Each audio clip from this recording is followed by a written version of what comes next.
Hai, selamat datang di pengajaran statistika lanjutan di FEB UI. Video ini berisi sejumlah jawaban atas soal-soal yang pernah menjadi bahan ujian akhir semester untuk topik metode non-parametrik. Materi ini tidak memperkenalkan konsep baru dan tidak berpretensi untuk menjadi materi pengajaran pemahaman konsep. Saya Pribadi Stianto. Ini soal yang pertama. Silahkan pause video untuk memahami soalnya. Analisis sementara dari soal.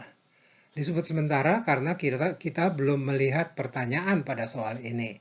Namun sudah terlihat adanya keperluan untuk mengetahui apakah pemahaman awal ketiga kelompok adalah sama. Tingkat pemahaman diukur dari skor pemahaman. Tentu saja pembandingan skor bukan atas tiap-tiap skor, melainkan ukuran sentralnya. Mari kita lihat pertanyaannya. Ini pertanyaannya. Silakan pause video untuk memahami pertanyaannya. Analisis soal. Perintah soal adalah melakukan pengujian yang karena soalnya tentang keingintahuan ada atau tidak adanya perbedaan pemahaman, maka yang dilakukan adalah melakukan pengujian keseragaman ukuran sentralnya. Dinyatakan bahwa skor adalah tidak terdistribusi secara normal. Karena menguji ukuran sentral pada distribusi yang tidak normal, maka yang akan digunakan adalah ukuran sentral median. Dan karena median yang akan diuji adalah kesamaan atau perbedaannya pada tiga kelompok, maka yang akan dilakukan adalah melakukan pengujian keseragaman median lintas kelompok pada tingkat signifikansi 0,05. Pengujian keseragaman median lintas kelompok menggunakan prosedur pengujian Kruskal-Wallis. Berikut adalah prosedur ujinya. Dimulai dengan desain yang demikian ini. Mirip dengan pengujian hipotesis pada ANOVA. HA pada Kruskal-Wallis selalu demikian itu, yaitu setidaknya satu median berbeda. Kemudian kriteria penolakan H0 adalah demikian ini. Dengan statistik uji yang seperti ini. Dan diakhiri dengan kesimpulan. Ada dua besaran penting yang perlu tersedia, yaitu nilai kritis dan nilai statistik uji. Pada statistik uji ada N, yang merupakan penjumlahan dari N kategori atau kelompok. Yang dalam kasus soal ini, N-nya adalah sebesar 21. Sedangkan derajat bebasnya adalah K-1, yaitu sebesar 2. Dengan alfa sebesar 0,05, maka besarnya nilai kritis adalah sebesar 5,992 yang dapat diperoleh melalui tabel atau menggunakan perintah fungsi Excel sama dengan chi-square.inverse.rt dalam kurung 0,05,2. Kita lanjutkan. Jawaban soal 1. Ditampilkan kembali data soalnya. Akan disusun urutan skor lintas kelompok.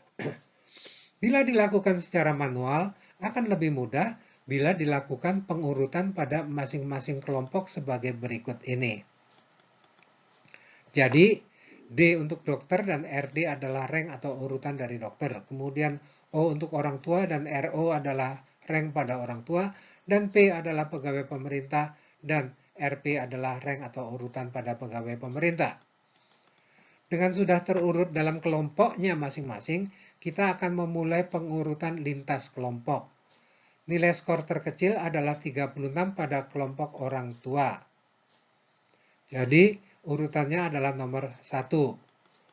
Urutan 2 adalah untuk 37, urutan ketiga adalah untuk 38, urutan 4 adalah untuk 39, kemudian ada skor 43 sebanyak 2 kali, sehingga urutan mereka adalah rata-rata dari ke-5 dan ke-6 atau masing-masing adalah 5,5. Dan seterusnya sampai urutan ke-21 sesuai dengan besarnya keseluruhan sampel.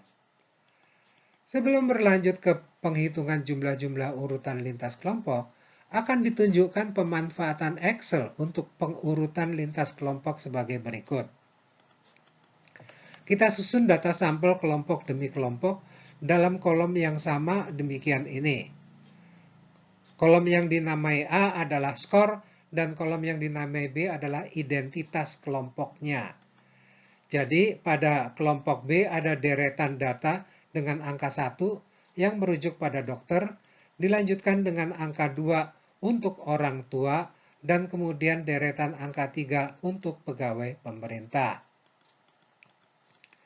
Langkah berikutnya adalah menyusun urutan skor dari terkecil sampai dengan terbesar pada kolom A demikian ini. Terlihat bahwa identitas kelompok yaitu kolom B sekarang tidak berurutan. Namun nilai-nilai pada kolom A sudah terurut dari terkecil sampai ke terbesar. Sehingga sekarang dengan mudah kita memberikan nilai urutan pada A itu di kolom yang baru ini. Namun harap diperhatikan adanya skor-skor sama seperti terlihat ini. Pada skor 43, karena ada dua nilai, maka nilai-nilai mereka yang berposisi sebagai 5 dan 6 perlu diganti menjadi 5,5 dan 5,5. Demikian pula pada skor 90 yang agak di bawah itu, keduanya perlu diganti dengan 17,5 dan 17,5. Setelah diberi urutan, ketiga kolom diurutkan kembali menurut kolom B, sehingga menghasilkan deretan data sesuai dengan kelompok-kelompoknya. Jadi, deretan pertama adalah seperti yang kita dapatkan secara manual tadi. Selanjutnya, kita dapat menghitung jumlah-jumlah urutan pada setiap deretan kelompok itu. Jumlah urutan 121, 55, dan 55 itulah yang kita perlukan. Kita lanjutkan.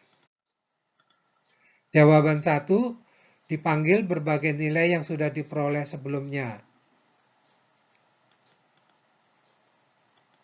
Sekarang dilakukan penghitungan untuk statistik ujinya, yaitu statistik H. Dimulai ulang formulanya ini. Masukkan besaran yang sesuai ini, sehingga dapat diperoleh H adalah sebesar 5,855. Sekarang kita lakukan prosedur ujinya. Inilah desainnya, kemudian kriteria yang demikian ini, dengan statistik uji yang demikian ini, sehingga dapat disimpulkan bahwa karena statistik H lebih kecil daripada nilai kritisnya, maka keputusannya adalah gagal menolak H0. Tidak ada cukup bukti untuk menolak bahwa median mereka seragam. Jadi dapat disimpulkan bahwa ada cukup alasan untuk menyatakan bahwa pemahaman ketiga kelompok adalah seragam. Maka pemerintah dapat menyusun materi sosialisasi yang sama bagi ketiganya. Kita lanjutkan dengan soal berikutnya. Soal 2. Silakan pause video untuk memahami soalnya. Begini analisis soalnya. Pertama adalah, sesuai dengan pernyataan pada soal, maka jawaban atas keingintahuan tersebut merupakan kasus pengujian dua variabel independen dengan nilai variabel yang satu lebih besar daripada yang lain. Kedua sampel sebagai landasan pengujian bersifat independen karena Nilai-nilai dari variabel yang satu tidak mempengaruhi nilai-nilai dari variabel lainnya. Pengujian beda nilai variabel secara parametrik mensyaratkan asumsi kenormalan. Namun, soal ini tidak dapat memenuhi asumsi kenormalan karena tidak adanya asumsi bahwa distribusi populasi biaya internet adalah normal dan bahwa sampelnya tidak cukup besar sehingga dicapainya asumsi kenormalan berdasarkan besarnya ukuran sampel. Dengan tidak tercapainya asumsi kenormalan, maka pengujian beda dua parameternya adalah untuk beda median populasinya. Mari kita jawab. Jawaban soal 2. Jawaban atas pertanyaan yang pertama, yaitu alasan tidak digunakannya pendekatan normal untuk kasus ini. Sudah dijawab tadi dalam analisis atas soal, namun akan dijawab ulang. Pertama adalah karena distribusi populasi biaya internet masing-masing kelompok bidang studi tidak dinyatakan sebagai normal. Dan kedua, besarnya sampel yang digunakan tidak cukup besar untuk tercapainya asumsi kenormalan. Jawaban pertanyaan selanjutnya, yaitu melakukan pengujian hipotesis pada tingkat signifikansi 0,05 untuk persoalan tersebut. Tadi disimpulkan bahwa soalnya adalah tentang pengujian beda dua median dengan sampel independen. Ini merupakan pengujian Mann-Whitney. Pertama perlu ditetapkan siapa yang menjadi variabel 1 dan 2. Mari kita tetapkan pengeluaran untuk internet mahasiswa ilmu sosial sebagai variabel 1, sehingga pengeluaran untuk internet mahasiswa ilmu eksakta adalah variabel 2. Selanjutnya kita pahami prosedur pengujian dengan metode Mann-Whitney. Pertama, dengan definisi variabel 1 dan 2 di atas dan pernyataan pada soal, maka desainnya akan menjadi demikian, yaitu apakah median 1 lebih tinggi daripada median 2. Maka akan ada kriteria penolakan H0 yang demikian. Dilanjutkan dengan statistik uji yang seperti ini, dan terakhir adalah kesimpulan. Mari menetapkan besarnya WU yang akan dipakai. Pertama adalah mencari tahu besarnya sampel-sampelnya. Diketahui bahwa N1 adalah 9 dan N2 adalah 10. Maka WU pada alfa 1 arah sebesar 0,05 untuk latar belakang besarnya sampel-sampel tersebut adalah sebesar 111. Kita lanjutkan. Disajikan datanya dalam bentuk kolom-kolom, akan ditunjukkan proses menggunakan fasilitas sort atau pengurutan pada Excel. Mereka akan dijadikan menjadi satu kolom, namun diberi identitas nama variabel di sebelah kanannya, yaitu 1 dan 2. Jadi dari variabel 1 ini diletakkan di bagian atas yang ini. Kemudian variabel 2 ini diletakkan di bawahnya. Selanjutnya dilakukan pengurutan menurut kolom nilai. Bisa ditunjukkan urutan mereka adalah 1 sampai dengan 19. Adanya nilai urutan ini akan diperlukan untuk memudahkan penetapan nilai urutan ketika nilai-nilainya adalah sama. Pada data bernilai sama, maka nilai posisinya akan ditetapkan berdasarkan rata-rata seandainya mereka berurutan. Dua yang pertama adalah sebesar 17, sehingga rata-rata dari 1 dan 2 adalah masing-masing sebesar 1,5 dan seterusnya, seperti pada kolom keempat ini. Ini merupakan aktivitas yang perlu ketelitian. Setelah 1,5 yang kedua, yang berarti nilai posisinya adalah kedua, ada 2 buah 18, yang berarti posisi mereka adalah pada posisi yang ketiga dan keempat, sehingga keduanya bernilai 3,5 dan 3,5. Disusul dengan 3 buah 20 yang sesungguhnya nilai urutannya adalah 6, 7, dan 8, sehingga rata-rata mereka masing-masing adalah 7. Kemudian ada 2 buah 21 pada urutan 9 dan 10, sehingga rata-ratanya 9,5 dan 9,5. Dilanjutkan dengan adanya 2 buah 22 pada urutan 11 dan 12, sehingga nilai urutan mereka menjadi 11,5 dan 11,5. Dan ada 2 buah 23 pada urutan ke-13 dan ke-14, sehingga nilai urutan mereka adalah 13,5 dan 13,5. Sekarang data akan dikembalikan menurut kelompok variabelnya, sehingga diurutkan menurut kelompok var yang menghasilkan data ini. Untuk kesederhanaan tampilan, kolom urut 1 tidak ditunjukkan. Sekarang kita siap mendapatkan statistik ujinya, yaitu jumlah dari urutan variabel 1. Dengan fasilitas sum pada Excel dapat diperoleh nilainya adalah 94. Dan untuk kelengkapan hitungan dapat ditunjukkan nilai W2 adalah 96. Sehingga dapat ditunjukkan bahwa jumlah mereka adalah 190, yang sama dengan 19 dikali 20 dibagi 2, sesuai dengan kaidah penjumlahan pada deretan angka. Kita lanjutkan. Jawaban 2, prosedur pengujiannya. Untuk itu dipanggil dahulu nilai-nilai pentingnya, yaitu nilai kritis dan nilai statistik uji. Dan berikut ini adalah prosedurnya. Ini adalah desainnya dengan HA, median pengeluaran biaya internet mahasiswa ilmu sosial lebih tinggi, yang berarti H0-nya adalah median pengeluaran biaya internet mahasiswa ilmu sosial adalah tidak lebih tinggi.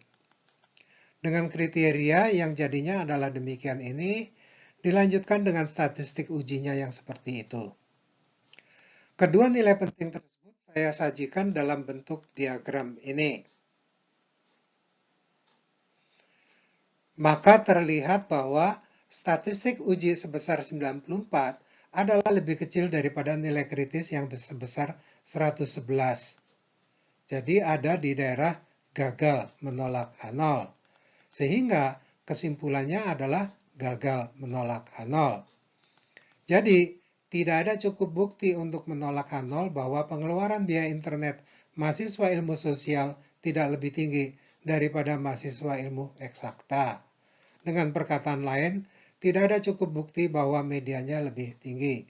Jadi, tidak ada cukup bukti bahwa pengeluaran biaya internet mahasiswa ilmu sosial adalah lebih tinggi daripada mahasiswa ilmu eksakta. Kita lanjutkan dengan soal berikutnya.